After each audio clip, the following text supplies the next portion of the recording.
మనకి ప్రస్తుతం సాఫ్ట్వేర్ ఫీల్డ్లో కనుక ఒకసారి చూస్తే ఉన్న ఉద్యోగాలనే లేపేస్తా ఉన్నారు కదా. సో అది కారణం ఏదైనా అవ్వచ్చు, ఆర్టిఫిషియల్ ఇంటెలిజెన్స్ వల్ల అవ్వచ్చు, ఇంకా వేరే వేరే కారణాలు ఏదైనా అవ్వచ్చు. కానీ ఉన్న ఉద్యోగాలు ఎప్పుడు పడతాయా అని చెప్పేసి అందరూ భయపడతా ఉన్నారు. ఎందుకంటే మనకి టీసీఎస్ లాంటి ఏది ఒక గవర్నమెంట్ జాబ్ లాగా ఫీల్ అయ్యే టీసీఎస్లోనే సో దాదాపు 20,000 మందినేమో తీసేయబోతున్నారు. సో మరి అది చూసిన తర్వాత ప్రతి ఒక్కళ్ళు కూడా ఒక వణుకు పడుతుంది, అరే ఎప్పుడు మన జాబులు పోతాయి అని చెప్పేసి. అయితే మరి వాటన్నిటికీ కూడా ఎగ్నెస్ట్గా మనకి ఇప్పుడు ఇన్ఫోసిస్ ఒక ప్రకటన చేసింది.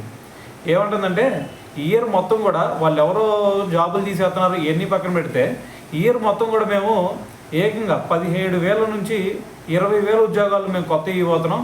సో అంతకుముందు ఏదైతే మేము లాస్ట్ ఇయర్ క్యాంపస్ ప్లేస్మెంట్లో మేము తీసుకున్నామో సో వాళ్ళందరికీ కూడా ఇప్పుడు మేము జాబులు ఇవ్వబోతున్నాం అని చెప్పేసి ఒక అనౌన్స్మెంట్ అయితే ఇవ్వడం జరిగిందనమాట. సో ఓవరాల్గా చూసుకుంటే మరి అంతకుముందు దాదాపు ఒక 42,000 మంది జాబులు అయితే తీసేసే ఛాన్స్ అయితే కనిపిస్తుంది, ఇది అన్ని మెయిన్ కంపెనీస్ నుంచి.